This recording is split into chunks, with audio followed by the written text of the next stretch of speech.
네, 시장의 흐름이 정말 녹록지가 않습니다. 증권사 직원들의 이야기를 들자면 중소형주의 흐름들이 너무 좋지 못하면서 정말로 어렵다라는 말을 반복적으로 하더라고요.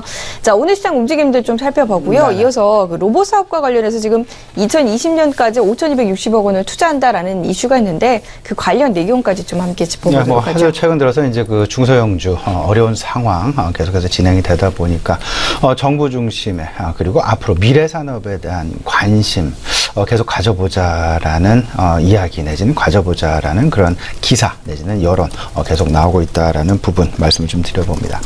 일단 당장 이 주식을 투자하자 그리고 당장 이 주식을 매수하자 이런 부분은 분명히 아니겠습니다만 전체적인 큰 그림 지금 현재의 상황을 생각을 해보면 어찌 보면 앞서서도 말씀하셨습니다만은 변동성 국면이 절대 끝난 것은 아니다라는 것. 도널드 트럼프 대통령 당선자 취임 이제 1월 20일이면 거의 한 2달 정도 남았죠. 그리고 취임 이후 한 3달 정도 과연 그의 정책이 얼마만큼 그가 선거 공약을 한 대로 진행이 될 것이냐. 그리고 진행이 되는 과정 속에서도 여러 가지 불협화음이 예상되고 있다라는 그런 부분들 때문에 시장의 혼란, 하지만 혼돈 계속 가중될 가능성이 있을 것이다라는 것 꼭 좀 생각을 해두실 필요는 있어 보입니다. 지금 현재의 시황 상황 먼저 간단하게 좀 살펴보게 되면 글로벌 증시 특히나 미국 증시와 그리고 다른 기타 국가들 또는 미국을 포함한 선진국 증시와 다른 기타 신흥국 증시 또는 또 이렇게 또 얘기를 할 수 있겠죠. 기축 통화성 통화를 가진 국가들의 증권시장과 기축 통화성 통화를 가지고 있지 않은 국가들의 주식시장의 상황 상당히 좀 양분되어지는 그런 모습들 이를 놓고서 흔히들 이제 그 디커플링 상황이다라고 얘기를 하고 있는데요. 선진국 증시, 미국 증시가 상승을 할 때는 같이 상승을 해주는 것이 아니라 여기서 혼란 내지는 약보합세 보여주면서 디커플링이 나타나고 오히려 미국 시장이 다소간의 혼란, 혼조 내지는 하락, 약세 보일 때는 같이 약세를 보이는 상승장에서는 디커플링, 약세장에서는 커플링 이러다 보면 시간이 지나면 지날수록 그 차이, 갭 결국 벌어질 수밖에 없을 것이다 라는 것. 지금 현재 우리 시장의 상황이 바로 그 상황이다라고 말씀을 드릴 수 있을 것 같은데 지난밤 미국 증시 다소간 너무 지나친 상승이었을까요? 일단 다소간의 좀 수익 실현, 차익 실현 내지는 좀 약보합세 마감하는 그런 모습. 그 가운데서도 나스닥 지수는 여전히 상승을 계속해 나가는 그런 모습들. 이 이야기 미국 시장을 조금 좀 더 생각을 해보면요. 다우종합지수와 S&P 500 그리고 나스닥 지수 생각을 해보면 왜 나스닥 지수가 조금 더 상승을 하는 그런 모습들이 나타나고 있는가. 시장 내에서 어찌 보면 시장 평가 잣대라고 할 수 있는 밸류에이션의 기대치가 점차 미국 시장 중심으로 상승하고 있는 것은 아닌가라는 그런 그 기대감 가져볼 수도 있지 않나 생각을 좀 해봤습니다.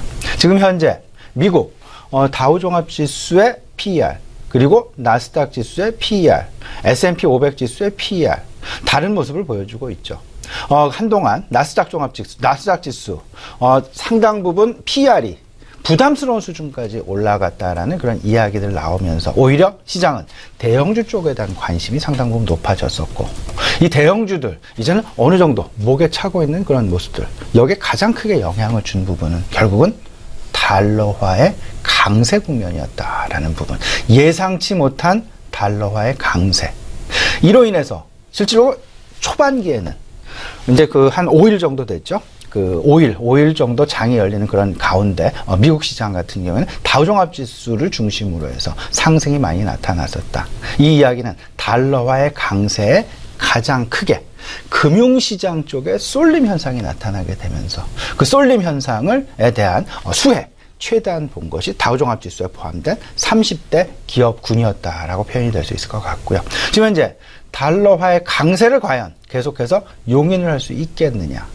달러화의 강세가 지금 현재의 속도처럼 지속이 된다라면 다우종합지수에 포함이 된 30대 기업군들 그들 역시 수출을 많이 하고 있는 기업군들이 될 텐데 수출, 경쟁력 계속해서 확보해 나갈 수 있겠느냐에 대한 어떤 그 의문 이런 부분들이 결국은 서서히 균형점을 찾아가는 그런 모습들로 나타나게 되고 다만 나스닥에 있는 기술주를 중심으로 한, 그리고 바이오 기술 주를 중심으로 한 나스닥 종합, 나스닥 지수 같은 경우에는 밸류에이션에 대한 기대치를 조금은 더 높여갈 수 있겠다. 왜냐하면 미국 일단 세금의 감면 그리고 재정 지출의 확대라는 부분을 통해서 금융시장에서는 FOMC에서 금리 인상이라는 어떤 그 정책 수단을 통해서 유동성을 축소시킬 수 있지만, 실물 시장에서는 거꾸로 정부 중심의 재정 지출 확대를 통해서 실물 시장 내에서의 유동성 확대, 세금 감면을 통한 유동성의 확대, 이런 부분들이 결국은 전체적인 시장 내, 특히나 기술주가 많이 포진되어 있는 나스닥 지수에 긍정적인 영향, 밸류에이션 잣대를 한 단계 높여갈 수 있는 그런 어떤 그 역할을 톡톡히, 그 기대감을 가질 수 있게 만드는 트리거 역할을 톡톡히 해내고 있다라는 부분으로 지금 이해를 하시면 어떨까 싶습니다. 우리나라 시장과 조금 더 연결을 해보겠습니다. 우리나라 시장과 연결을 해본다라면, 우리나라 일단은 어찌 보면 조금은 좀 사면 초과 국면이 봉착할 가능성, 우려감, 이런 부분도 꼭 마음속에 담아 두셔야 될 것이다라는 것. 너무 극단적인 보수적 어떤 그 성향이라고 말씀을 하실 수도 있겠지만, 최악의 경우는 항상 대비해야 될 것이다. 이 부분을 생각을 해보고, 결국 거기에 나타나는 부분은 미국에서 나타나는 보호무역이 될 것 같고요. 이 보호무역에 더 나아가서 지금 국제교역의 기준 자체가 흔들릴 수 있다라는 그런 우려감마저도 지금 들고 있는 그런 상황. 결국은 우리나라의 대부분의 수출 30%, 40% 이상이 중국을 통해서 미국으로 수출이 되는. 근데 중국과 미국 간의 어떤 그 상황, 그다지 긍정적인 전개 방향성에 기대를 갖는 사람들은 굉장히 상당히 제한적이라고 보셔야 될 것 같고요. 오히려 관계가 상당히 악화 일로로 걸을 그럴 가능성도 있지 않을까라는 우려감이 중론으로 지금 나타나고 있다라는 부분 생각을 해본다라면, 중국을 통한 우회 수출, 중국을 통한 간접 수출을 상당히 포커스를 가지고 있는 기업군들, 우리나라 기업군들이 되겠습니다. 상당히 어찌 보면 새로운 돌파구를 찾아야 될 것이 아니냐라는 것.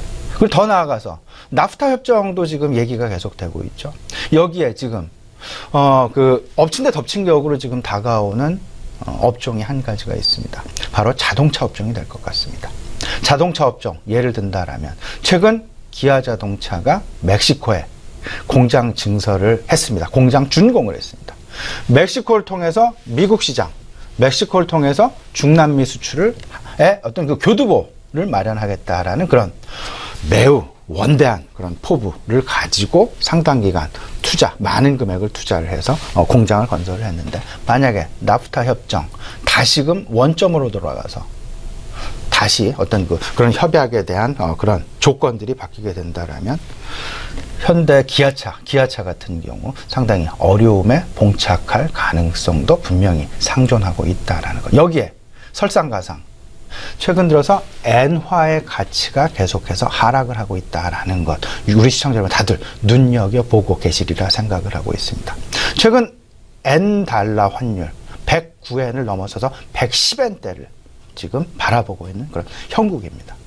과거 100엔을 아래로 99엔까지 떨어졌었던 그런 상황들 생각을 해본다라면, 지금 현재 110엔대를 눈앞에 두고 있는, 목전에 두고 있는 그런 상황. 우리나라와 일본 간의 가장 큰 경쟁 구도를 가지고 있는 산업군은 자동차류와 기계류가 되겠습니다. 자동차 업종, 지금 엔저에 대한 어떤 그 돌파구를 새롭게 찾아 나가야 될 텐데, 아직까지 명확하게 해결책 내지는 해답, 답안 지금 마련하고 있지 못하고 있다라는 것. 물론 그들보다 앞서서, 그리고 그들보다 더 많이 시장 내에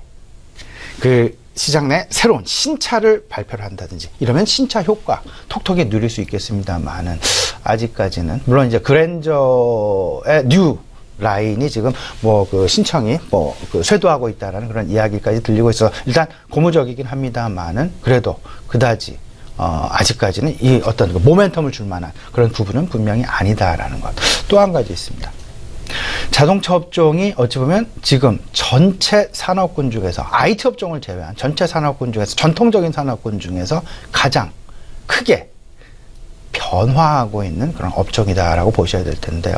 과거와 달리 이제 우리 생활 속에 전기 자동차라는 것이 매우 중앙 가운데로 거의 진입을 했다라고 해도 과언이 아닐 듯이고요. 이 자동차를 중심으로 한 뭐 커넥티드 카랄지 아니면 자율주행차랄지 상당히 빠른 속도로 자동차 산업의 변화가 예고되어지고 있다라는 것. 여기에 현대기아차 한 발 다른 경쟁자보다 앞서서 나가면 좋을 텐데 이 부분 과연 앞서서 나갈 수 있는 것인지, 앞서서 나가고 있는지, 아니면 조금 좀 후발주자로 물러서는 것인지, 이 부분 우리가 계속 주목을 해야만 현대차, 기아차, 현대모비스, 글로비스 모든 것이 다 얽혀 있다. 지금 주가가 레벨업이 될 것이냐, 주가의 현상 유지를 할 수 있을 것이냐, 아니면 주가가 레벨 다운이 될 것이냐. 일단 지금 현재 자동차 업종의 주변 상황은 그다지 녹록하지는 않다라는 부분 다시 한번 좀 강조해 드리고 싶고요. 앞서서 말씀을 하셨던 이런 부분들 속에서 이제 이 변동성 그리고 앞으로 향후 시장의 전개 방향 그리고 시장의 관심 부분 결국은 AR과 VR 그 다음에 인공지능 그 다음에 자율주행차 사물인터넷 로봇 그 다음에 드론 여러 가지 시장 내 지금 관심거리 계속해서 연초부터 이야기해왔던 것들 지금 연말이 다가올수록 그 결과물을 내놓기 위해서 산업계보다는 오히려 정부에서 앞장서서 그 결과물을 만들어내기 위한 노력이 상당히 지금 발빠르게 움직이고 있다라는 것. 그러면 뉴스 모멘텀을 우리가 좀 생각을 해볼 필요가 있어 보입니다. 그것들의 결국 중심점에 서 있는 것이 인공지능이랄지 아니면 가상현실, 증강현실, 그리고 사물인터넷, 그리고 자율주행 자동차.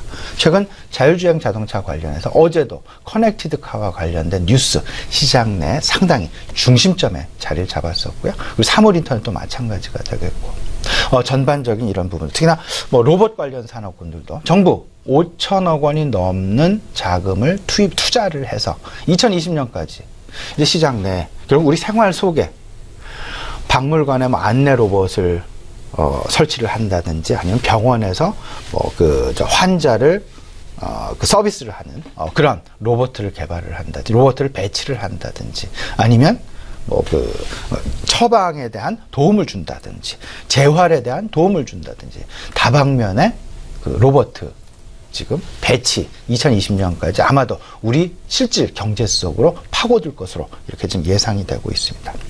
그래서 가장 중요한 것, 저는 로봇가 우리 생활 속으로 들어옴과 동시에 우리는 어떤 부분을 눈여겨봐야 될 것이냐. 결국은 사람과 기계와 사람과 인공지능, 내지는 사람과 로봇과 서로 교류하는 그 교류 채널에 대해서 우리는 관심을 가져야 될 것이다.